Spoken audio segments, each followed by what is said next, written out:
Nsima, I hate to admit this, but you're looking pretty damn good lately. You're looking like a snack over there. I know.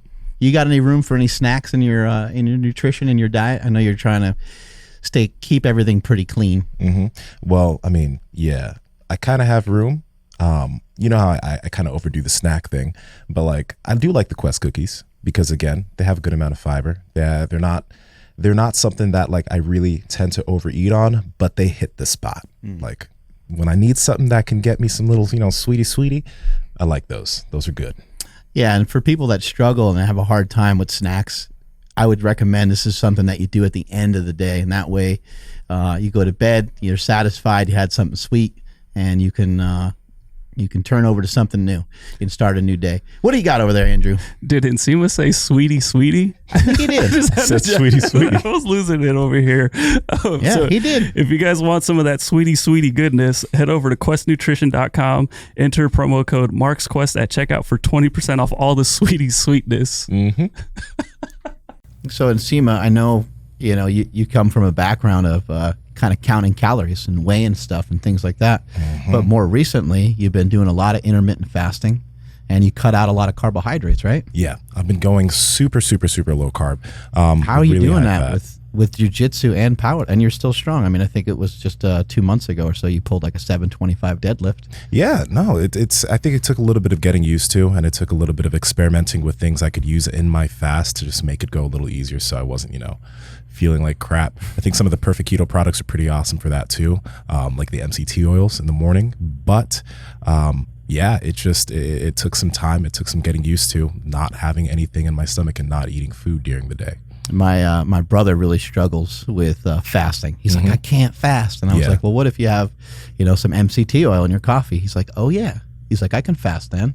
So he can make it till like 1 or 2 o'clock each day. A lot of people really struggle with that. They get too hungry. Mm-hmm. And the Perfect Keto products, I think, are a perfect addition to anybody that's trying to mess around with fasting or trying to make some good lifestyle changes to their diet. You can try the bars. You can try the MCT oil. They also have collagen. I mean, they sell all kinds of stuff, and all the products are really super high quality. People should be checking it out. Check out Perfect Keto. What do we got, Andrew? Tell them where to find it. Cool. So our listeners can enter and stay in ketosis today by going to perfectketo.com/powerproject and use code POWERPROJECT and get 15% off all Perfect Keto products. It's that time of year. It's that time of year when everybody gets fat, right? Mm-hmm. It's that time of year when everyone goes off their diet, everyone goes off plan. But if you have food that tastes good, you don't have to go off plan. If you got some Piedmontese steaks, you don't need to worry about what's being cooked up for Thanksgiving or what's being cooked up for Christmas, or you don't have to involve yourself with what everybody else is doing. Mm-hmm. You can keep it keto or keep that protein up nice and high with some Piedmontese steaks. I cooked up a big old ribeye. Did you let it sit? I did. That's always tough. I was successful letting it sit, and I did a reverse sear, which I've never done before. Mm-hmm. I couldn't figure out how to do it either because like the ribeye was gigantic, and then so I was just like, I don't know what to put it in or put it on, so I put it on like an iron. What the hell are those called? Cast iron pan, and I threw that in the oven, cooked it like that for probably like 20 minutes because it was massive. Somebody just told me like, oh, you only need to do like 10 minutes, but this thing was huge. So I did 20 minutes, and then when I took it out, I cooked it for about another 5 on each side, and it was just absolutely ridiculous. It was so good. Yeah. I ate the whole thing. Well, I had a little help from Daisy. Oh, really? You gave her some? My little doggy, she helped me with some of it. Yeah. One bite for us would be like half her body weight. So yeah. I know. And I saved the dog bone. I put the dog bone in the freezer because her birthday's coming up. Oh, yeah. That'll be cool. You got to take a bunch of pictures for us. Hell yeah. Yeah. So if you guys want to check this stuff out, like Piedmontese Beef has been huge for me with this whole shred down thing. And when I noticed the biggest like eye opener was when I calculated Piedmontese macros, and then I had, just like I had ground beef, and I'm like, oh, I definitely don't want that. I'd rather have this because I could have way better stuff here. Yeah. Yeah, but anyway, during this month, we're actually not running a promo code with them. They are just giving everybody 25% off. Damn. Yeah, so if you guys want to, They're getting serious over there. Yeah. So if you guys want to check this stuff out, head over to Piedmontese.com. That's Piedmontese.com. Everything's already 25% off. But if you guys want to support the show, use the link in the show notes right now. Hello. There we go. He doesn't usually let me on the air. You have to yell. I'm like, I couldn't hear myself the whole time. You sure that was working? He's like, yep, sure thing. I made the mistake. I thought that was Nsima's microphone, so I wasn't going to turn his on. But You know how we kid around all the time about like when things actually on or not? yeah. That actually happened the other day with Carlos. Oh no. I talked for like 20 minutes and he like is like, all right, hey, just anytime you want to let me know you're ready, we can start. And I was like, I started a long time ago. He's like, No. I gotta hit the old record button. I think the only time that happened here on air or not on air was I was like messing with the compressor, and I was like, "So you ready to go?" He's like, "Dude, I've been going for like 20 minutes. I thought we were like, oh, my bad." I think it was the time The Rock was here, right? We missed the whole thing. That was the podcast we did in the coffee shop. Oh, that's right. Yeah. The Yeah. Lost Coffee Shop episode. That was a Yeah, great that was a good one. episode. One of my favorites. Nsima, you know anything about cows? No, I really don't. I know just that these Piedmontese cows are jacked, and we need to get to the bottom of this. We need to figure out what's going on with these things. Have you seen pictures of them? I have, and they look like professional bodybuilders. It's crazy. Are these Piedmontese cows lifting weights, or what are they doing? Why are they so jacked? They are 100% natural. In fact, they have Super natty. Like they're not on any testosterone or growth hormone, and then they don't even lift, bro. Right? no hormones, no antibiotics. It's all genetic. Actually, the Piedmontese have inactive myostatin gene. So myostatin is a gene that regulates muscle growth, and in the Piedmontese, it's inactive. So they just continue to grow and grow. How do we get that? $1 million question. So it exists in a few other breeds of cattle. A few other like species. the Belgian blue cow and stuff like that, right? Yep, but Piedmontese is the only breed where it's actually linked to tenderness. So it's usually super like typically with cows that have this deficiency, it's usually like they taste horrible. Yeah, so the meat will be tougher because it's so much. It's always leaner, but it causes muscle hyperplasia. So increased number of muscle fibers and cells in the muscle tissue, which means less room to deposit connective tissue. Ooh. So basically, with Piedmontese, actually, like the leaner the cut gets, the more tender it'll be. Does a cow grow throughout its whole life? Like, does it continue to get like more and more jacked the older it gets? So like cows that are used for breeding purposes, those don't. Like it is still somewhat limited by, the amount of feed intake that they can have over their life. But a cow will stop growing at a certain point. The bulls, they actually will just continue to grow. You get to like a 4-year-old Piedmontese bull, and they can weigh upwards of 2,500 pounds. So That's the thing with hyperplasia. It's like it grows until its life is over with, like a mouse. Like a mouse will grow muscle tissue until it's no longer around. But the longevity of a bull is a bit shorter than a breeding cow. A breeding bull, typical lifespan maybe in the 4 to 6 year range. With a cow, they will just continue until they don't get bred, and that's basically when they're culled from the herd. Because it costs too much to maintain a cow for an entire year if they're not producing a calf. So we've had cows in our system that are upwards of 15 years old. So they have much more longevity than the bulls typically. Yeah. The bulls, they work a lot harder, basically is what it amounts to. When they get turned out into breeding pastures, it has a lot of wear and tear on the animals over time, especially when they get to that point where they're 4 or 5 years old and they weigh that much. And that's not just unique to specifically to the Piedmontese breed though. Like any other breed. Like breeding bulls will continue to grow more than cows will. So beyond a brand, Piedmontese is a certain kind of cow as well. So it's the brand certified Piedmontese, right? And Piedmontese is the breed of cattle that we raise that originated in the Piedmont region of Italy.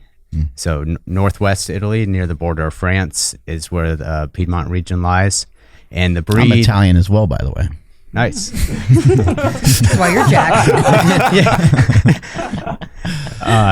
And the breed was discovered there in the late 19th century and brought over. The original importation into Canada of 5 cows was made in the late 70s. But it's remained a relatively obscure breed in North America because the breed doesn't marble that heavily. So if you don't have an end consumer market for this product, it's not going to grade that well on the USDA scale because that's all based off of intramuscular marbling.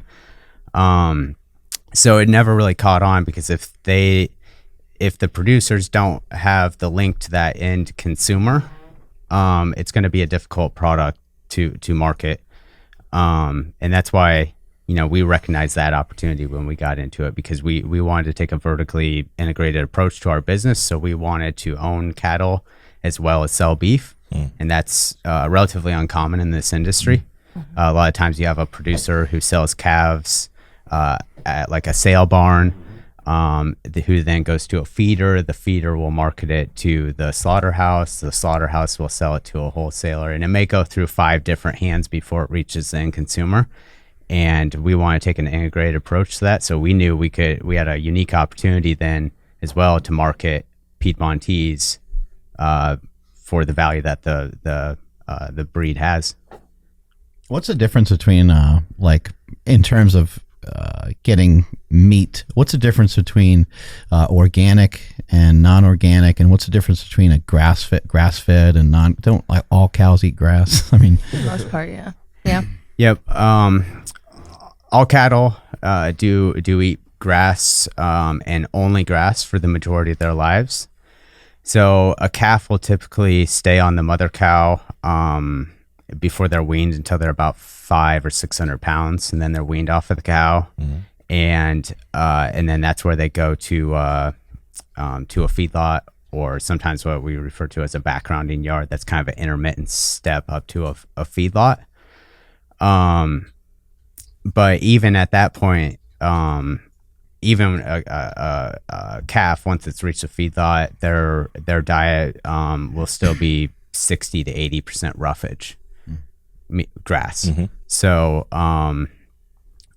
they never eat 100% grain. We recently, within the last couple years, have launched a grass-fed Piedmontese line. So those animals are 100% grass-fed, grass-finished. They never receive any grain or grain byproducts in their ration. For the people who are desiring a grass-fed product, we do offer that as well. So grass-finished means it's all grass. All grass, yeah. Okay. what about what are maybe some other companies or other people feeding cattle to get this kind of intramuscular fat? Like, is there some things like that we're doing that aren't great, like that people should maybe be paying attention to? Or so again, back to the point that our cattle are all natural, so no hormone implants. That's a big selling point to our program. As well as no antibiotics. And that's been a bit of a controversy within the industry and the general public, is what's essentially like an indiscriminate use of antibiotics in feedlot settings where the entire herd may be treated because one animal gets sick, or they're actually just, in some cases, can be just treated with antibiotics almost as a preventative measure. That raises a lot of concerns over carry through of the antibiotics to the finished meat product, as well as antibiotic resistant strains that are being found in cattle now. And then what about what impact does it have? Like what's the negative connotation surrounding feeding these animals hormones? Like what does that do something negative to us as well? I think that's still a bit out for debate. I mean, there is from the numbers I've seen, there is a slight increase in the hormone level in the meat compared to other food products. So if you've ever seen this information, it's relatively insignificant. Like if you compare it even to tofu or a soy product. Uh-oh. Our podcast just got shut down. Hello. In terms of the way you guys take care of these like cows, how does it compare to like what do you guys do differently in taking care of them versus other companies? So we're very big on humane treatment of animals. Obviously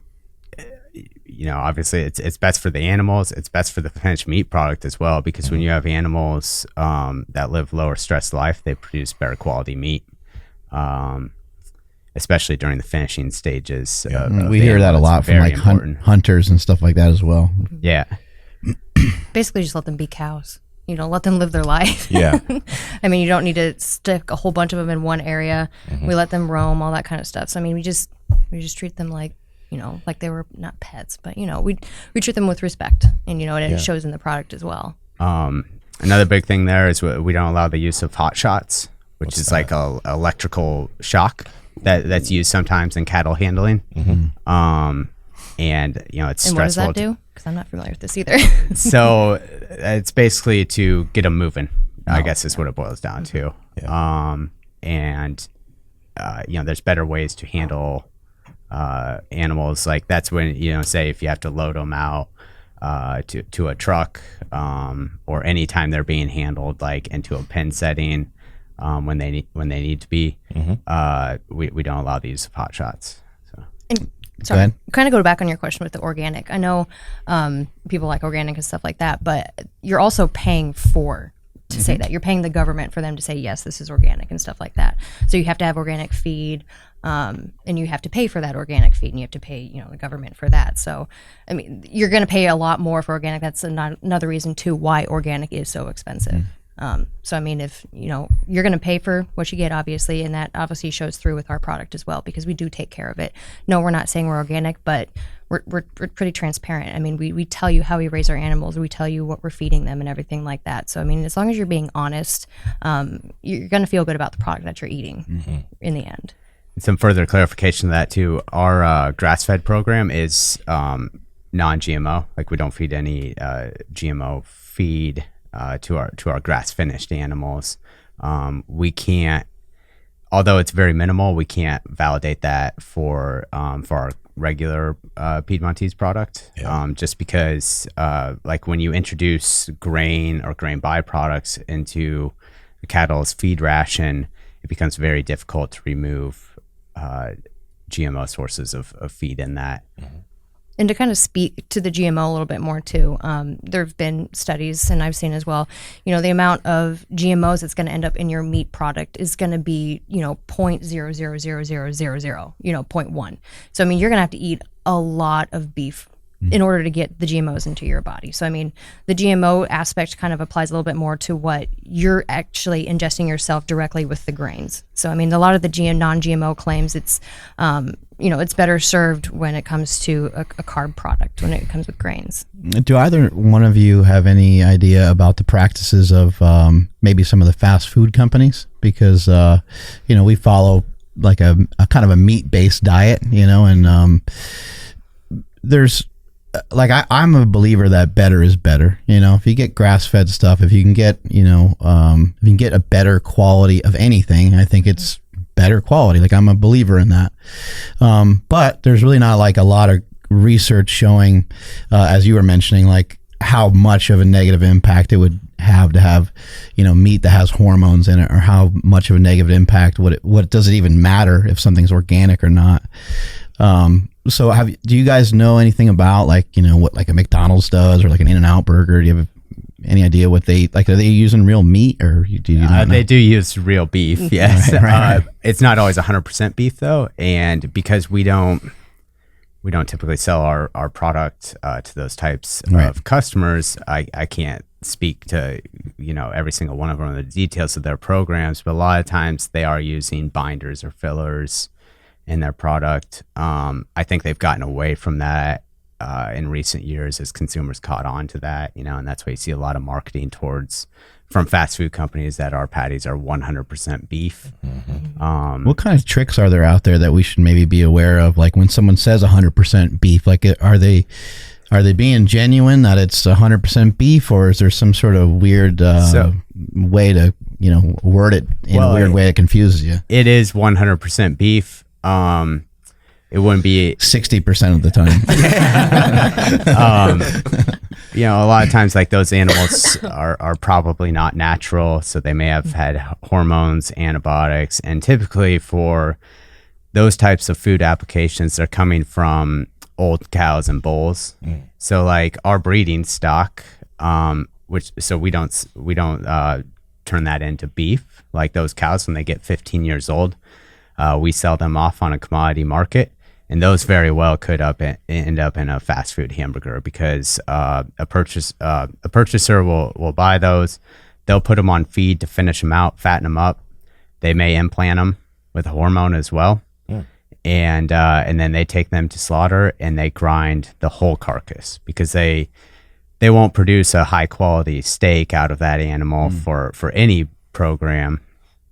Let so alone people are really just trying to, it sounds like they're trying to be resourceful as they can. It is, yeah. This is an older cow. It wasn't used for this purpose. Yep. Let's try to almost like, it might sound inhumane to some people, but like, let's repurpose it for something different. Yeah, you have to do something with it. So, I'm not saying it's bad or anything, but that's where that meat typically comes from.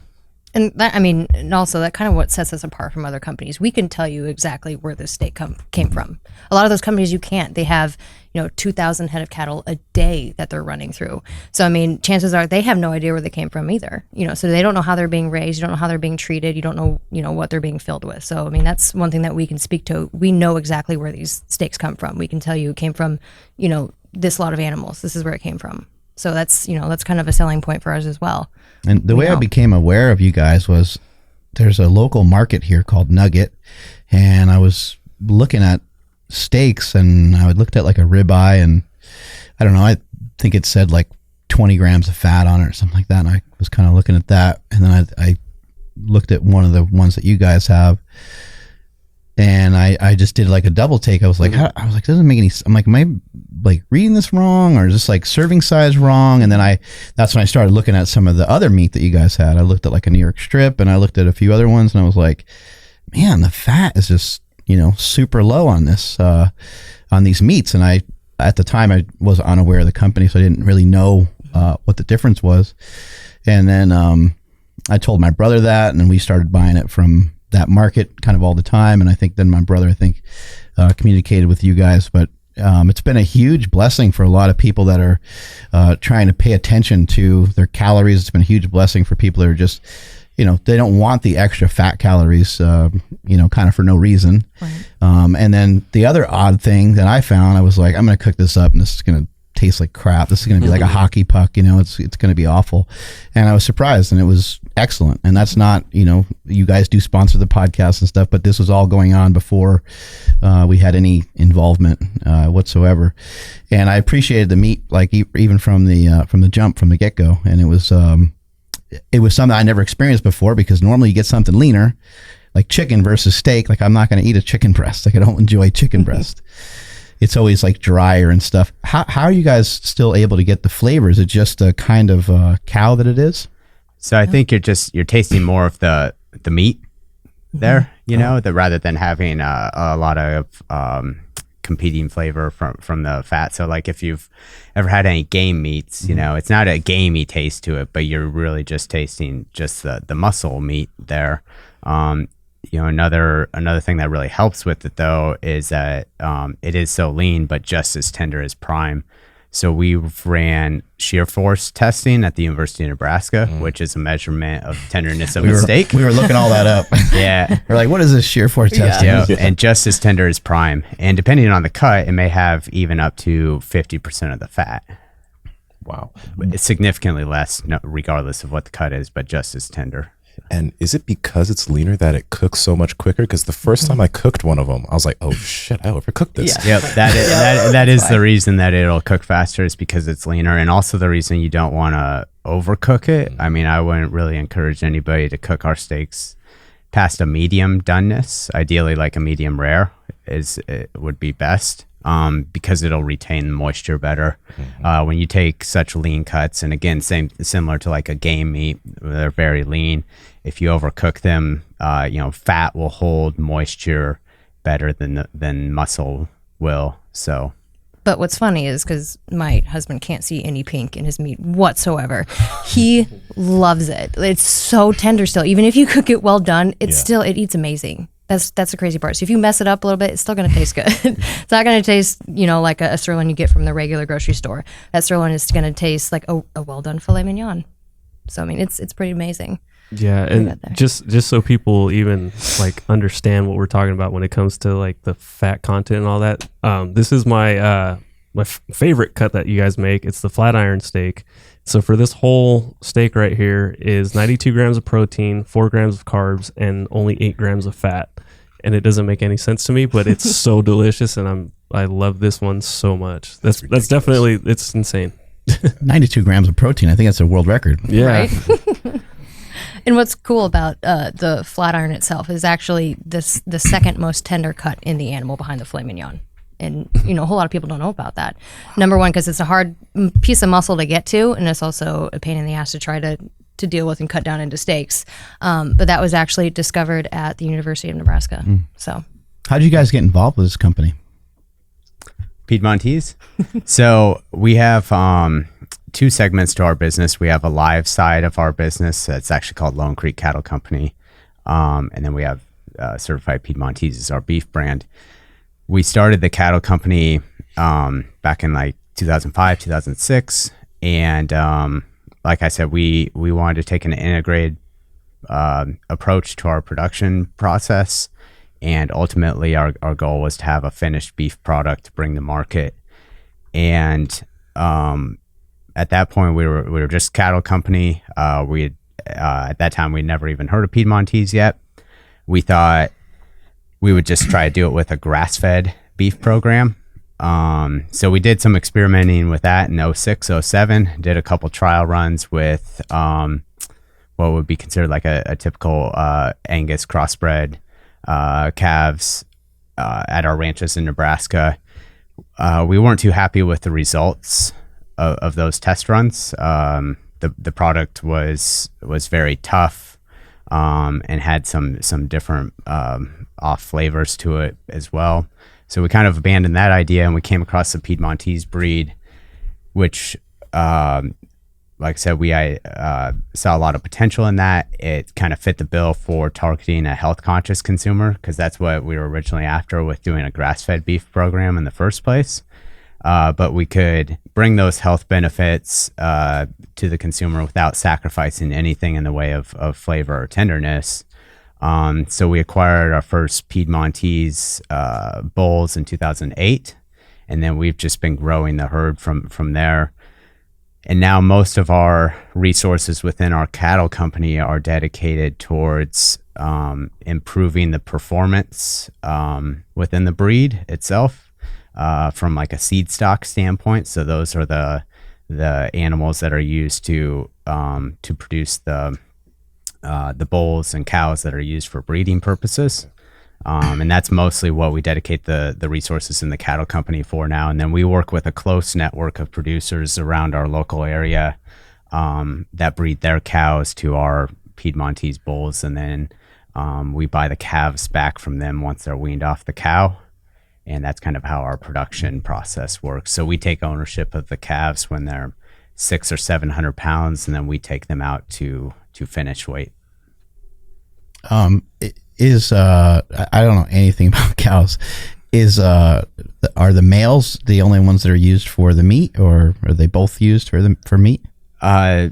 So that's the difference between our regular product. When you go on our shop page and you go to that first page that you land on, you'll notice we have 3 different programs, and the core program is what you'll see on the first page of the shop page. And then we have the grass-fed line, and then we have the Dynasty selection.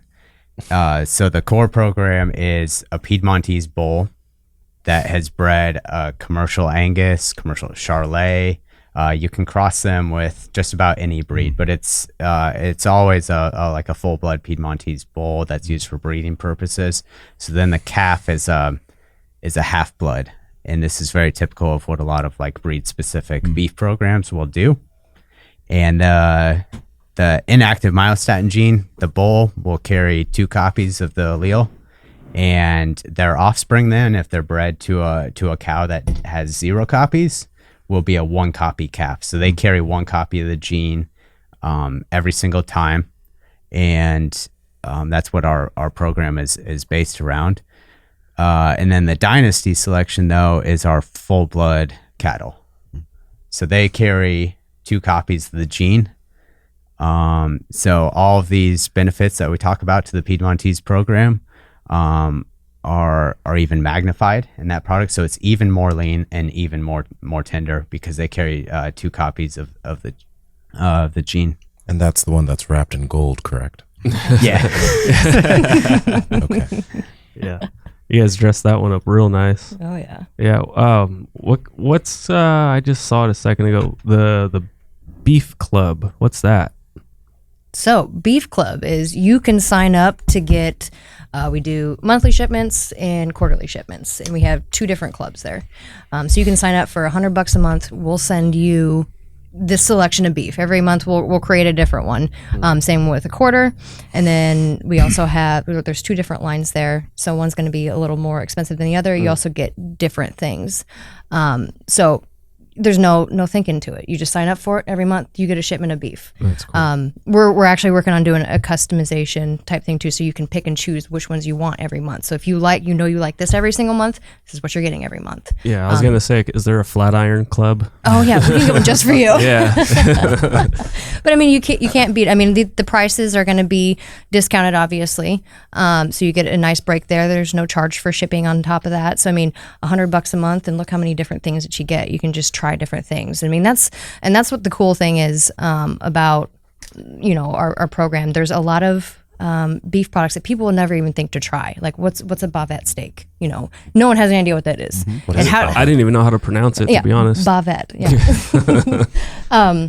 That's part of the sirloin, so it's a really lean cut, but it's really good for stir fries. Cut things up that way. So I mean, part of it too is to try to introduce you to new cuts that you would never even try yourself. So just trust us. We know what we're doing and recommend some good stuff. When you go to restaurants, just like usually like 2 different kinds of there's like maybe 3 if you go. Ribeye, New York strip, and a fillet, and that's normally all that's there. So you would never know to try other cuts because. How do you even cook this thing? Right. So, and we have, a recipe spot too that you can try to cook different things. But yeah, that's what Beef Club is. That's what I really liked about what you guys did, because when you sent it out, there's a recipe book there. Mm-hmm. And for those of us who are cooking challenged like myself, it comes in handy. Yeah. How much does like you mentioned getting into the business, like how much does a bull cost? Like how much? I mean, obviously it would depend on the weight and depend on how many you're purchasing and stuff like that, but yeah, it depends on the quality of genetics in the bull as well. Like that price could vary significantly. Like our price for calves is pretty standard because we follow like a market base plus a flat premium essentially. But for a bull, I mean, you're talking anywhere in the range from $4,000 to $15,000 to $20,000 for a bull. There's bulls in like an Angus breed that they'll go, well above that, well into 6 figures. But a typical breeding stock bull is going to be in that range or on the lower end of that range that I just gave. So. Wow. What's the deal with like a Wagyu steak or something like that? Like, are those why are those so expensive? So Wagyu would be actually quite similar to Piedmontese as far as like what those programs are doing with their breed. The breed or the product performance of the finished product, though, is night and day difference from Piedmontese. So they're accomplishing tenderness through excessive intramuscular marbling, whereas Piedmontese is obviously completely different. There again, like a lot of Wagyu programs would do the same type of breeding practices that we do, where they take like a full blood Wagyu bull and crossbreed them to a commercial Angus cow. Some programs are doing the full blood program as well, which, like I said, we offer. Back to that, the comparison between the three programs, because I know it is a bit confusing. So we have our regular core program that's a half-blood calf. Those calves are the same calves that we would put into our grass-fed program. So that's just a matter of like once they get to the point in their life cycle where they would be introduced to grain, we just make sure that they don't get that feed and that they just stay on pasture. The Dynasty program, like I said, is the full blood program. And as far as like from my personal experience, the Dynasty product and the grass fed are actually fairly similar. They're both a bit leaner, a bit more tender, even than our regular product. So. In terms of like, let's say cooking, and I know you guys send a cookbook, but is there like a best way to cook the beef? Because like these guys know, I cook all that shit in the air fryer, and it's good. Like, okay, but is there a way you guys would? I mean, I have my personal preferences, and that's what it really comes down to. I think like we're in Nebraska, so I grill when the weather is suitable for that. But like right now, it's not so much. So I do a lot more indoor cooking, either in a sous vide. I really like that. Or I'll just cook on a cooktop, like in a cast iron. I usually cook in ghee. So like our product's very lean, so I don't think you have to worry too much about like cooking in fat like that, ghee or avocado oil. I really like, or doing a reverse sear method. So, start it off in the oven, depending on the cut and thickness of the cut. You may cook for 15 or 20 minutes in the oven, and then just sear it off. I do that. I've been doing that lately. I did it last night, actually. It just kind of softens it up, and then you just sear both sides and let it rest, which is always the hard part. Let it rest, and it was just ridiculous. Really and it's good. Easier to control like an even doneness on it. Like that's the advantage of the sous vide as well. It's like you set that temperature on there, and then you just sear it off, and you really can't mess it up. So like if you set your sous vide at like a 130, and then just sear it off in the pan, that's going to increase once you sear it off about 5 degrees. And you got like a medium rare steak. What about like that shoulder roast that you guys have? Some of those other like roasts and things like that. I just threw it in a crock pot and it actually came out amazing. I was surprised how well it worked. But do you have some suggestions on some of that stuff? So, I mean, pretty much we have, like I said, we have the recipes on the website that kind of break it down a little bit that help you out. But if you cook them just like a traditional roast, just Google it. You know, just cook it that way. Just keep in mind that it does cook quicker. So we say make sure you have a thermometer. So you're paying attention to that temperature. And then keep in mind you do have to let it rest for a little bit. But I mean, it's nothing too special. Yeah. I mean, you may have to try it a few different times. But in the end, you can cook it like any other beef. Just keep in mind that it does finish quicker. And that's about it. What are some of your favorite cuts that you guys enjoy? I like the sirloin. I'm a huge lean person. So I like sirloin, the flat iron. The Seneca ribeye is a really good one. I got introduced to that one when we started carrying it. I've never heard of it before, but you still get the good beefy flavor. You say Seneca ribeye? Yeah, center cut ribeye. Oh, center cut. Okay. No. I thought you said Seneca. Like what? What was that? No. Okay. Pretty much. And then you can't go wrong with the stir fry. Yeah. You just can't. Okay. I agree with that. Like cut that I've been most impressed with is anything off the sirloin of our grass-fed animals. So grass-fed tri-tip, grass-fed sirloins have really just blown me away. Flat iron is another one that's at the top of my list for favorites. And then we have that center cut ribeye. So you can get a full ribeye steak or a tomahawk from our website, but we also do a cut where we take the middle of the ribeye and we separate that from that outer cap portion of the ribeye, which in itself is a very good cut. That's another one of my favorites. About that one, yeah. That was really good. That's kind of predominantly fat, right? That's that cap part, right? Cap's got a little bit higher fat content than the center cut. What's actually missing in that then is that big fat kernel that sits in the middle of the ribeye. So I mean, you're not getting that, but like having those cuts isolated, I think just gives you more options. It's a unique offering. And like I said, that like the texture and flavor profile on that cap steak, I agree 100% because you're getting the ribeye flavor without all the extra calories, Right. So, Right. Yeah, and I just got some intel back here. So if you were to get like just like your a roast from Piedmontese or whatever, cook it, make it awesome, and then actually you just cut it like you're gonna make some steaks, right? You said it was what type of steak? Well, the strip line roast you can cut into your own before you cook it. Oh, so before you cook it, my bad. So, for someone like me that's needing a little bit more food right now, or, I can just grab a whole roast and then, Make your own be my steaks. own butcher. There you go. Yeah. Yeah, there you go. That's pretty cool. So if you want to have like inch and a half thick strip steak, you buy our strip line roast and you could cut that. I mean, you may have a 16, 18 ounce New York strip that way. And then even your guys' hot dogs are like kind of crazy, right? Like I haven't had one yet, but Mark was saying, yeah, they're awesome. I eat them all the time. Yeah, so they're all beef. We use trimmings off of our steak productions to make those actually. So because we have to do something with that material. Yeah, quarter pound. I want to say it was like kind of the reverse of what you would normally see with a hot dog. I think a hot dog would be, probably like, 15 or 20 grams of fat, and there'd be half that amount in protein. This is just flipped the other way around. It's like 21 grams of protein, and there's like 10 grams of fat or something like that. Well, having an all beef hot dog is unique.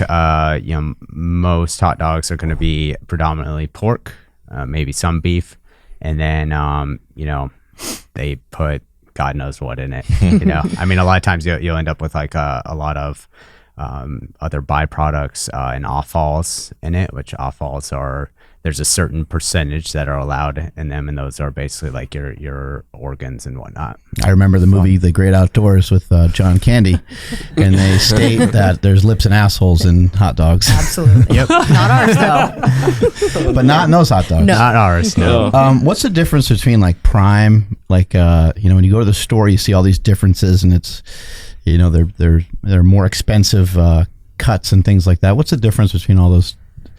So again, that's based off of USDA grading system, and they grade, based on intramuscular marbling from a certain point in the ribeye. And we did away with grading our program a long time ago, almost since inception.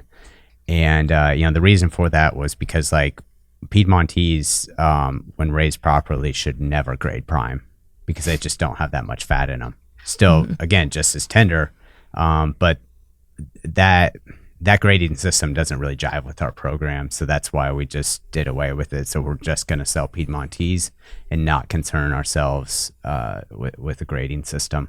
I mean, our plants are still USDA inspected. Yeah. So just clarify that. We're not doing this out in the back garage or anything. It's just that That makes a lot of sense. We don't grade the carcasses. There's a lot of negativity surrounding like Kobe burgers and things like that. Like, some people will say, they taste good, but like at what cost? We're overfeeding these animals, and it's just maybe it's overdone, right? What I noticed too, though, about about the actual hamburgers, that was really different, because when I had the 96% lean ground beef that you guys have, I for sure thought that was going to taste like shit, and I was wrong once again. It was actually really good, and my wife made some meatballs with it last night, and it turned out really well. How, like, you answered a lot of the questions about how how you're able to kind of control some of the flavor profile because of the kind of cow that it is. But like when I'm eating something like that and I'm seeing the amount of protein that's in there versus the amount of fat, I'm just thinking, man, like maybe they messed up their calculations somehow. Like this can't be true. But people that are looking for, we talk about it a lot in this podcast, people that are looking for something leaner, people that are doing bodybuilding, or people that just care about their physique and want to be leaner. I mean, you guys are presenting some great options. What have you guys thought of the kind of like meat movement that's going on, the carnivore diet? My brother sticks to it pretty strictly. I'm a huge fan of it as well. And you got Dr. Sean Baker, and I'm sure you guys are aware of some of these other people that are out there. Have you seen some growth in business kind of because of this movement? Yeah, we have. I mean, I think it's great. Like, not just because it's great for our business, but I think it's a good approach. To dieting, if you're going to call it that. It takes a lot of the junk out of the diet. I mean, on the opposite end of the spectrum, like the same thing could be said about like vegan diets.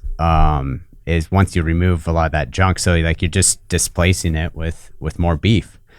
I've actually even done the same myself, like in recent months, because I was kind of following, the carnivore stuff, and I did that to replace, excess refined carbohydrates in my diet, and I really noticed some good positive impacts from it.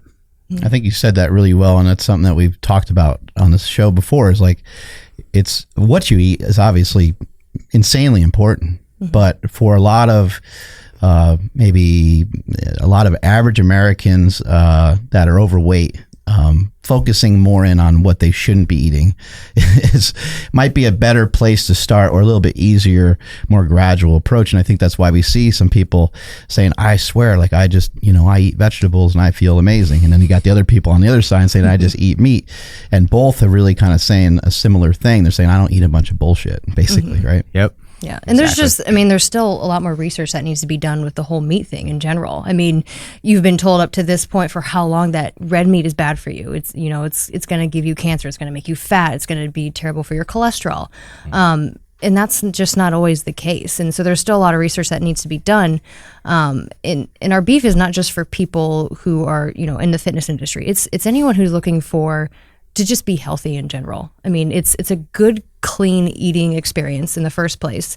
And, you can get really sick of just eating chicken all the time. And I don't know how many times I've, had people come up to me and go, I want to eat beef, but, my doctor tells me not to. It's like, okay, well, why does your doctor tell you not to? It's because you need to lose weight because you're probably eating too much crap in the first place.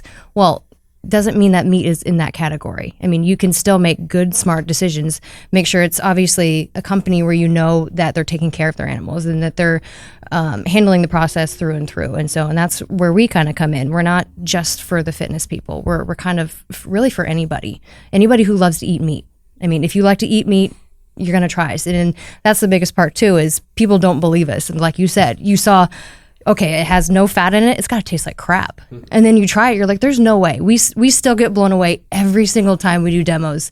You think that you would get sick of meat and you take a bite of it and it's just as tender as the last time. And it's just crazy to me.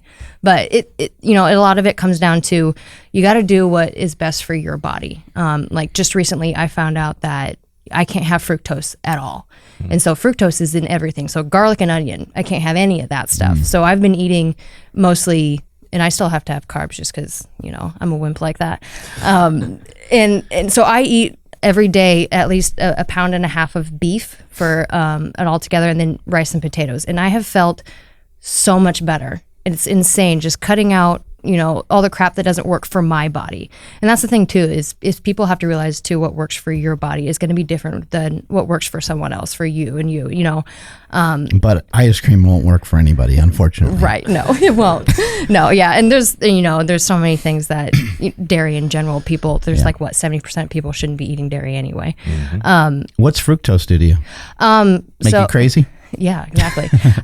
No, it actually, obviously there's the gas, the GI issue. Nothing stays in your body. Like everything, what goes in comes right back out. And that's the part that sucks. You can't absorb any nutrients whatsoever. And not only that, I just feel like shit. When I had to do the test for it, they make you drink fructose just to see if you respond to it. For 3 days, my body hurt so bad. Wow. It hurt so bad, and just everything ached. So as soon as I started cutting all that stuff out, and I just stick with meat, rice, potatoes, and I feel phenomenal. How'd you come to the conclusion? Like, how did you even get to the point of taking that test? You got other blood work done or something?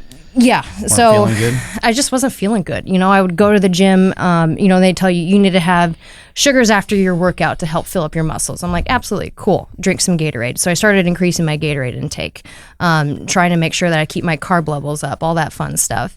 And I just kept feeling like crap, and I couldn't figure out why, and I thought maybe it was Crohn's, stuff like that. I think Gatorade does have fructose in it, doesn't it? It does. Yeah. It does. Yeah. It's basically, it's just fructose. Right. Yeah. So I went through a whole process, did the whole, the colonoscopies, all that fun stuff. And basically they came down to, they checked everywhere. They did. Yes. It was great. No. So they basically just, okay, well, let's try this. And that's actually a breath test is what it was. So you drink the solution, and then you breathe into these tubes, they send it off, and then they test it, and like, well, yeah, your body can't process fructose.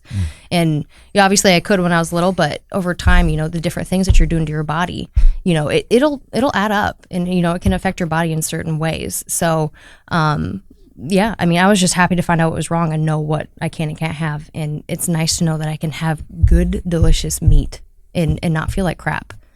So that's Do either one of your families get tired of meat? Like, come on, we're gonna really, you're gonna cook that again? No, actually, they look forward to it. Sometimes it's chicken, you have to overload it with a lot of seasoning to make it even, stomach. But no, I think they love it. I know.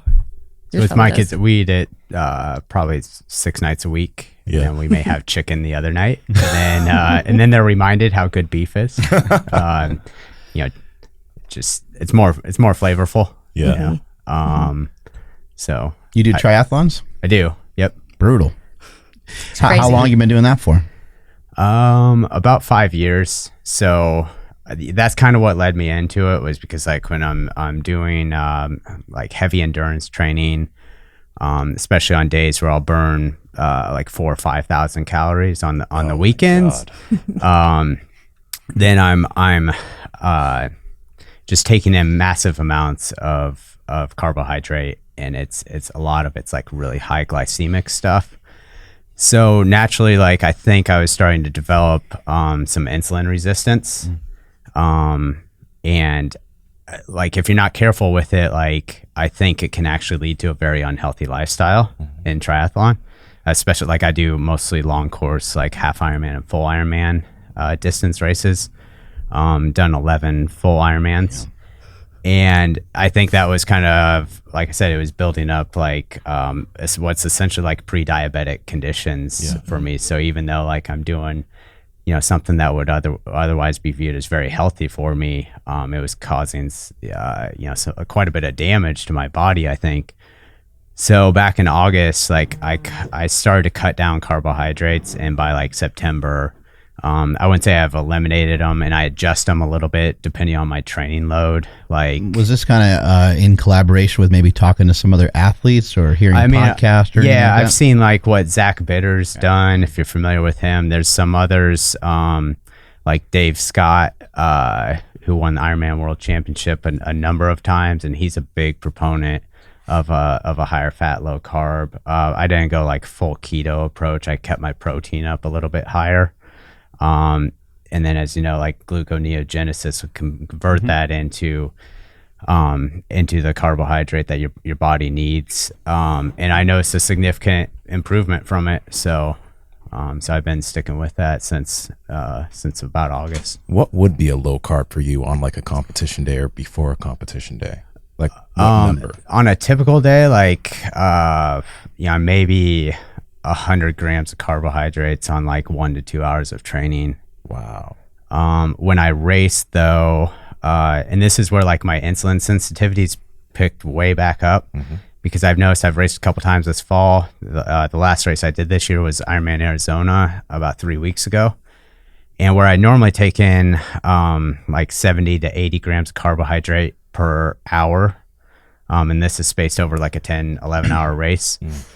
I was doing 30 to 40 grams of, I was using a long chain cyclic dextrin. So it doesn't, spike as much. It keeps it a little bit more stable. And then I used a ketone ester on top of that, and a couple of Piedmontese meat sticks. Those ketone esters are delicious. Yeah, they taste like crap, but they are, yeah, they work. Yeah, they work really well. And they're working because like I've seen, they're being used in professional sports. Like they're being used, the Tour de France winner was using it. And I think the use is actually a lot more popular than people even realize. It's still very confusing to people because I think originally it was marketed as, you're getting into ketosis from taking this product and it's going to get you lean. And that's not really why you're taking it. I view it more as a performance enhancer. It's a macronutrient that could give you energy during your exercise. Yeah. So I'm not, because otherwise I was worried too that like it would throw my system for a complete shock. Like if I'm so low carbohydrate, and then like I know to do that kind of distance, like I have to take in carbohydrate. So if I went from like taking, under 180 grams a day of carbohydrate to 80 grams an hour during a race, I think that could cause some major GI issues. And I wanted to become better fat adapted. Like I don't think I had any fat adaptation, given the 5 years that I've been fueling this sport off of like pure carbohydrates. And at the moment I'm training for a ultra distance triathlon coming up in March. And that's where like I knew I had to become better fat adapted. How many miles is that, by the way? I don't know. It's 3 days. It's way too much cardio. It's called an Ultraman. So the first day is a 10K swim followed by a 90-mile bike. Second day is a 170-mile bike, and then the third day is a double marathon. And I don't think there's any way that like I was going to be able to complete that distance. If I didn't make some big changes. So. Dude, you're a badass, man. That's wild. This makes me hurt.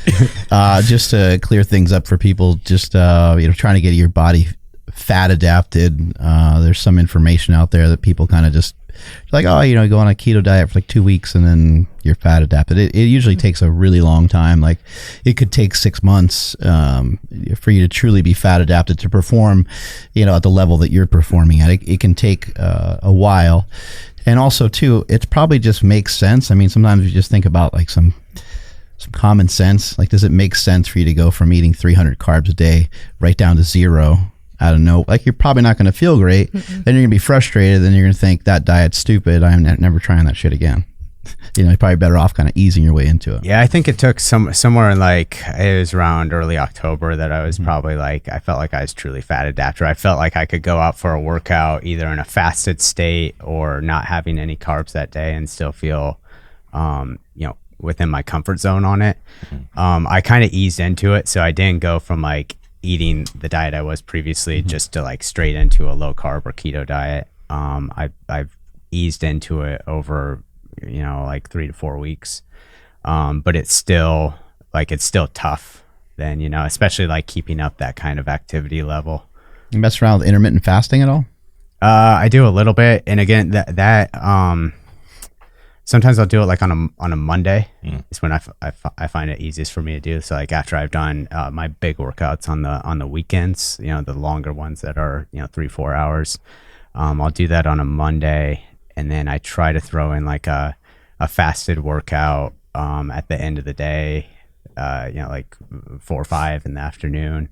And I think that's really helping me boost my fat adaptation, is doing like a 1 hour aerobic paced workout in a fasted state. Do you mess around with like pricking your finger and all that good stuff? I haven't done that. I kind of do it mostly like by feel. Right. So. No, it's really awesome, especially like when you're doing a cardiovascular based sport, because like you're always fed that you need to eat a lot of carbohydrates to be able to actually perform. And then when you don't have to do that, especially within this past year, seeing all the athletes like yourself doing that, it's crazy. Yeah, well, I knew it was getting bad because like I would do like that 1 hour aerobic paced workout, and I'd feel like, oh, like I gotta take in like a couple hundred calories before I do this. But like physiologically, there's absolutely no reason that you should. but it's kind of a mindset. And the other thing too is like that time in the sport, like I've had those times when I've bonked, and it's a really shitty feeling, and I'm always trying to like make sure like I don't want to bonk on this run, or if I'm doing a run outside, like I can't go out for like an 60 or 90 minute run without taking some calories with me, because I don't want to end up in that state.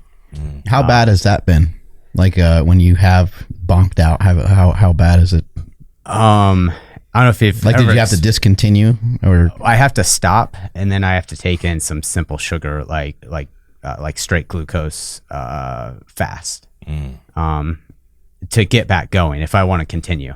And a lot of my workouts are indoors, so it's not a problem there. But like if I'm doing outdoor workouts, then like you may be stranded, or I mean, like if I'm on a bike, I gotta go find a gas station, to find a candy bar, and then that's just like exacerbating Snickers the bar problem, in that case does an amazing job on the body right there. Yeah, it does, but that's also like, again, back to like the root cause of the issue. So it's making it better temporarily, right? Only. So yeah, because your body's used to running off of sugar, so that's what it's accustomed to, and so you feed it, and it feels okay for a little bit. But the main thing on these triathlons and stuff is that you really can't get enough in your body. You can't get enough glycogen in your body. You can't store enough glycogen for the amount of aerobic activity that you're doing, right? Yeah, that's correct. So if I'm taking in like 70 to 80 grams of carbohydrate, which is about all most people's stomach can handle, that equates to about 300 calories, and I'm usually burning probably somewhere in the range of like 700 calories per hour. So I end up in a huge deficit, and the only place that can come from is fat. That's why I love the meat, though, because honestly, because it's lower fat, you can eat a fuck ton of it. Like I'm a glutton. Like you can eat a lot of that meat. You can get in the fat you want, but then it's just a ton of protein. And there's literally no negatives to excess protein. Well, and you can still work out. Sometimes, like if you were to eat a big chunk of meat, like that would be the last thing you'd want to do. Right. All that fat trying to digest, but in this case, with the meat being leaner, you could eat a little closer to a workout and not have the ill effects. Maybe not work out like you do, but no, especially like the leaner cuts. I mean, I've actually fueled like a 2-hour aerobic run off of eating a 8-ounce fillet. Oh, I mean, I've done that. So like just ate that, and 30 minutes later, I went for a run, and I think like I said, it does convert to the carbohydrate that your body needs to fuel. And it's a lot more of a stable process. It doesn't create a huge insulin spike when you eat heavy sorts of protein like that, and it digests well. So how has weight training helped? Because you got to hit the gym, right?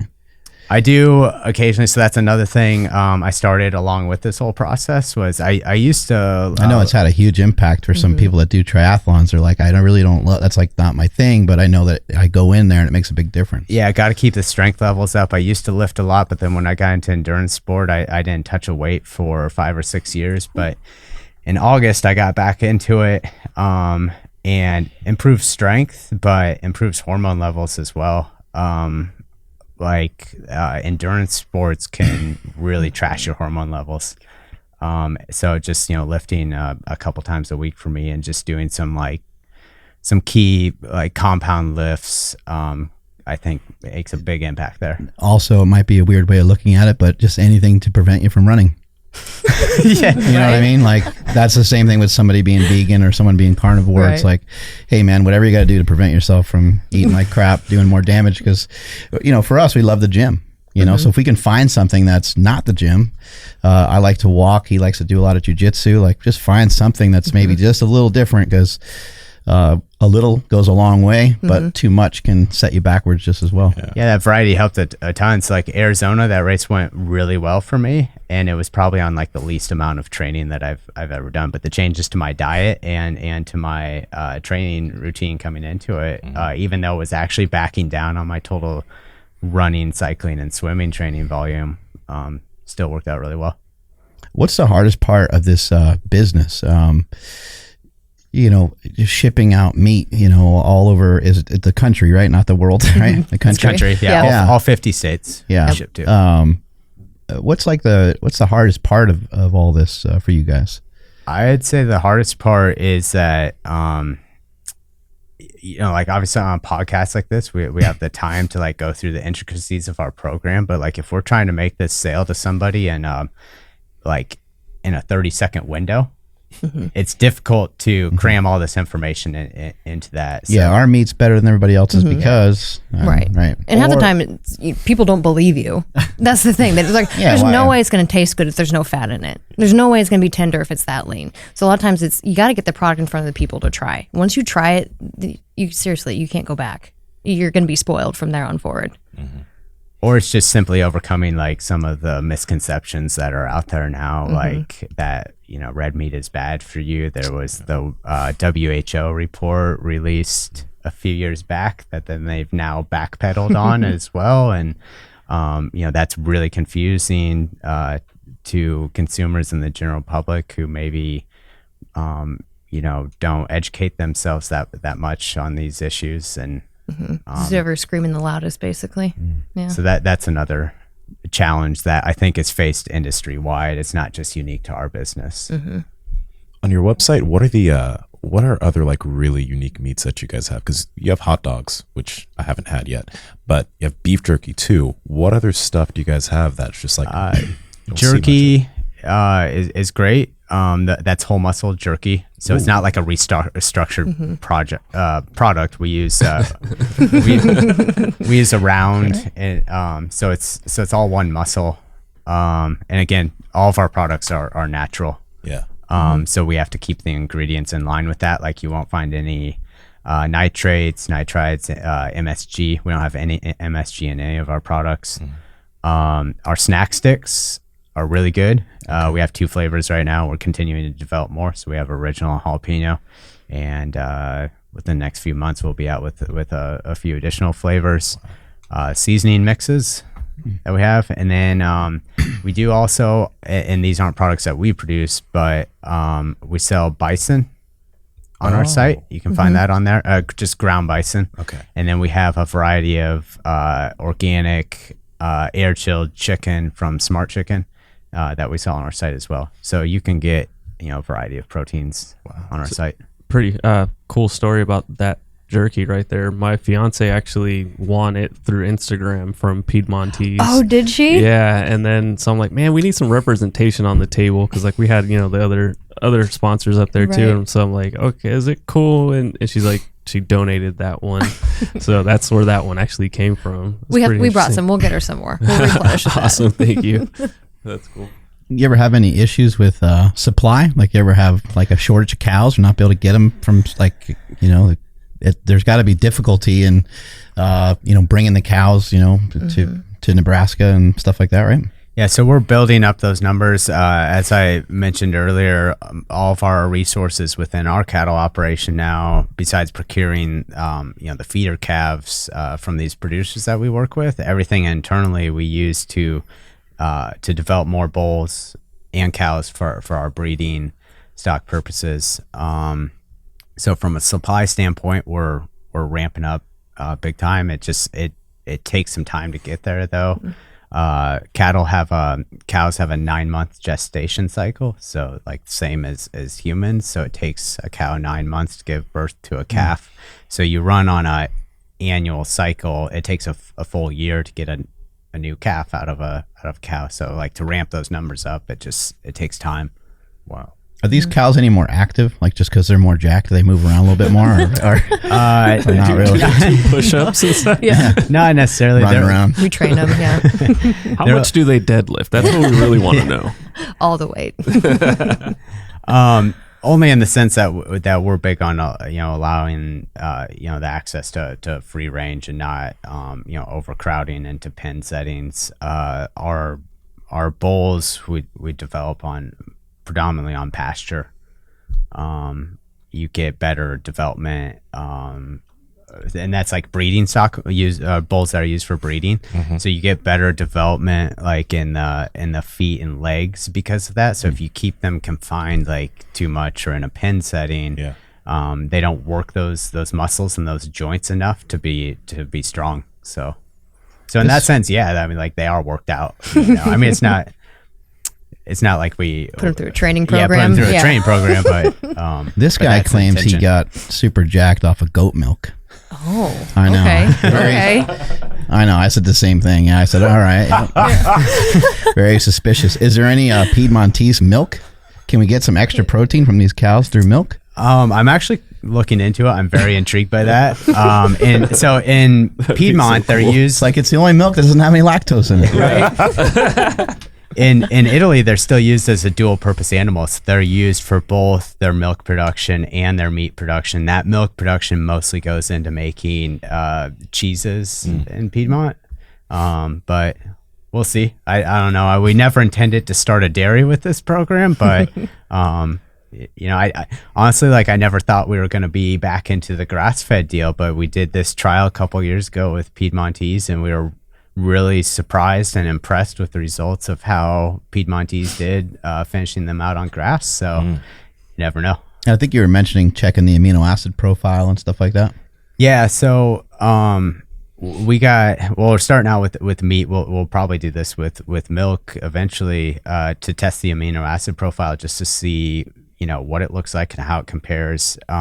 So we took 4 cuts. 4 cuts. And we're testing the amino acid profile of those 4 steak cuts. We're really big on just collecting as much nutritional data as we can on our product. We actually have a full fatty acid profiles on Grass-fed. on all of our grass-fed products. So I mean, we have a lot of data, and we're open to sharing any of that publicly. We don't promote it too heavily, like in our marketing, just because it gets very detailed, and frankly, it's not that distinguishing, you know, that it's not like a major selling point, but we do have all that information. So Wow. Let me ask you this. Have you heard of cows getting put the VR thing on them? To like you guys haven't heard about No. this? I've heard about it. Yeah. I mean, we I don't know, like that's not part of our business. We But haven't tried that yet. So they're starting to at least cows that are, I guess, in lots, right? They're putting the VR thing, and like it's supposed to be like a fake pasture, Oh my so that God. it feels a little bit better. No. Always Put ours do in the- real just do the real pastures. thing. Yeah. The real Yeah. thing. That'd be interesting. I feel like cost wise, it might just be easier to let them outside. So the cow go Put outside. some blinders on them. I mean, unless they're like playing video games or something, but like I don't really. That's pretty crazy. Yeah, it does sound wacky. What do you got over there, Andrew? No, I can't stop thinking about that. Like, why would they even like? It's a real thing. though? Yeah, it's a real thing. They want the cows to feel a little bit calmer since they're stuck in shit. Man, that's- What do you think about sustainability? You know, sometimes people are like, well, if everyone started switching over to eating more meat, we would have a real issue. Is that something that you believe is a real concern? I think it's important. It's important to our business as well. I mean, we do a number of things for sustainability, but probably I think the best example of this is we operate on around 60,000 acres of land total, like within our own system. And about 95% of that land is untillable. So it can't be used for anything other than grazing ruminant animals on. So you couldn't go grow corn or kale or any other crop on there. So it has no other purpose than grazing animals on. Of that remaining 5,000 acres that we operate on, a lot of that is what would be, I guess now this is considered like monocropping, and it's used, it's land that's used predominantly for corn production. You know, just go corn after corn crop after corn crop every single year. And then sometimes they'll rotate soybeans in on it. And we have about 5,000 acres that we were doing that on. And over the last 5 years, we've converted all of that land to forage crops. It's kind of an expensive process, but that was done out of development of like our grass-fed program and feeding some of our breeding stock animals on, and just again a concern for sustainability is that we have a little bit more of like a biodynamic approach to the crops that we produce on those lands now. What does that mean exactly? Biodynamic, just in the sense that like we're grazing on them, or I guess so. It's referred to as biodynamic. What I've been hearing a lot lately is it's called regenerative ag. So like we're putting as much back into the soil as we're taking out. Like cattle graze on those fields now instead of just stripping the nutrients out of the soil to have to replace them the next growing season with synthetic fertilizers. Got it. So those crops would contain things like rye, millet, forage sorghum crops, alfalfa. I mean, it's pretty extensive list of crops that we grow on there. Brome grass is another one. So it's diverse crop options. But like I said, it's an expensive process to convert those fields over. And the reason like those fields are monocropped in the first place is like a lot of these farmers in these areas farm thousands of acres, and that's what their systems and that infrastructure in our part of the country has been set up to handle. So we're lucky to be in the position that we were able to do that, but not everybody is. And it takes, I mean, they're operations with huge amounts of working capital, that not everybody can do that. And those crops are heavily subsidized by the government. So when you do that, you also give up your extra paycheck from the government. What about methane? Are these cows farting and causing some real serious problems, or is this not really that big of an issue? I don't know. It's hard to say. I've seen a lot of conflicting.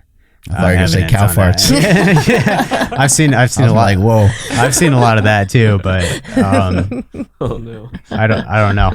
I really don't have the answers to that question because I don't think anybody out there has hard, definitive evidence that that supports some of the claims that are being made out there, on either side, for that matter.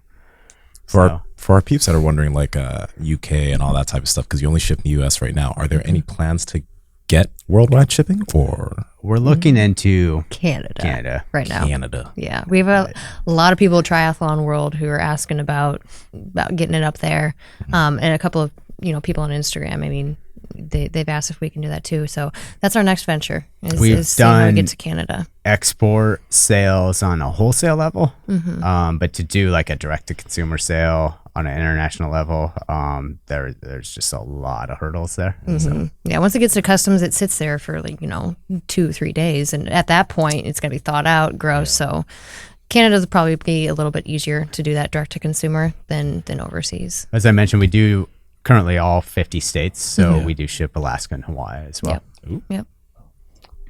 From a nutrition standpoint, you guys have maybe some family members and some just maybe friends that you run into, and maybe they have a kind of health issue or health concern, and you're just kind of thinking, well, the key is some of this meat that we have. Have you guys intervened in any way in anyone in the family or a friend or somebody like that and helped them in that way? Not directly yet, but there again, I intervened with myself, and so I have the like the personal or firsthand experience from that. I mean, obviously, like I was still eating a lot of meat before that. It's just I probably like doubled my meat intake. So instead of just eating it every night for dinner, I eat it for breakfast and for my after dinner meal. Because I gotta have my fourth second meal. dinner. Yeah, right. That's right. So I think that's one of the biggest advantages of that whole carnivore diet movement is like that's the ultimate elimination diet. And I think a lot of people could learn a lot about themselves to just like give that a try, and then if they're having some gut issues or whatever it may be, or autoimmune type of problems, I've heard it's been great for, and then start reintroducing some things back into your diet to see what's really causing it. Did you start out with maybe like getting rid of bread or something like that, or?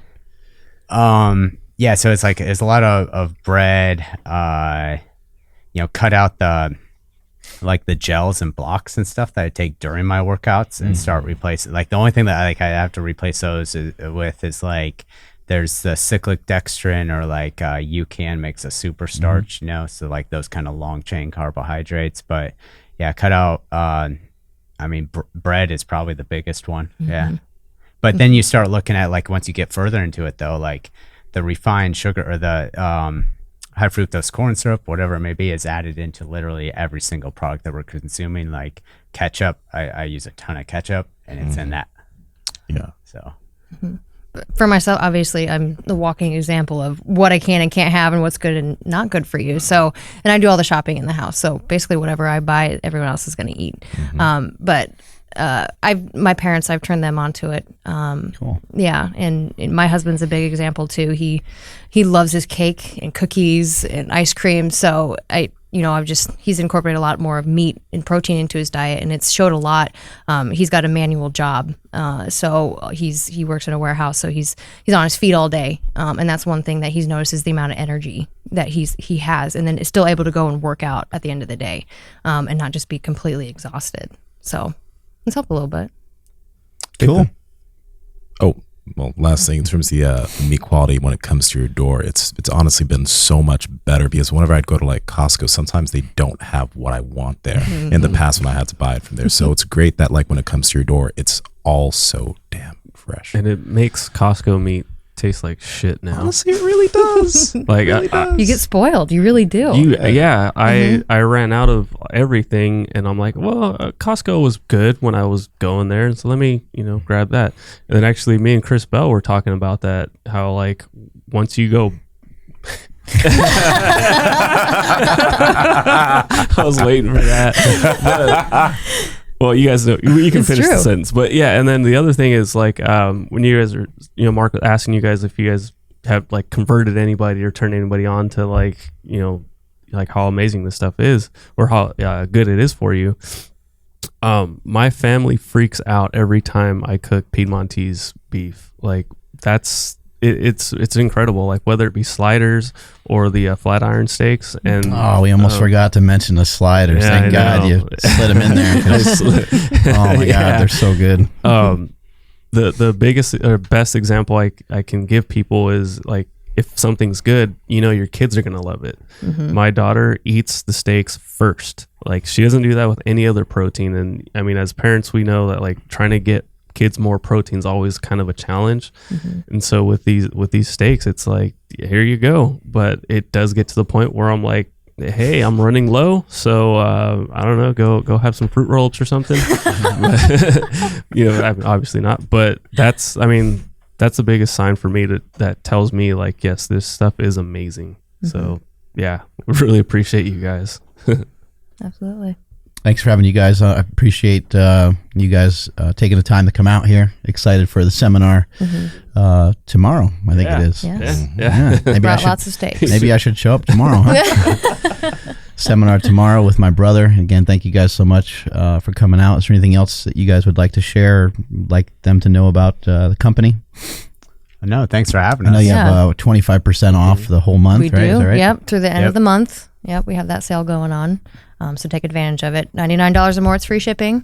So you can't beat that. Andrew, what's the website? It's Piedmontese.com. That's Piedmontese.com. If you guys want to support the show, use the link in our bio. You guys go there, and literally anybody can go get 25% off right now. I'm at Mark Smillybell on Instagram, Twitter, and YouTube. At Nsima Inyang on Instagram and YouTube. At I am Andrew Z. Strength is never weakness, weakness never strength. Catch y'all later.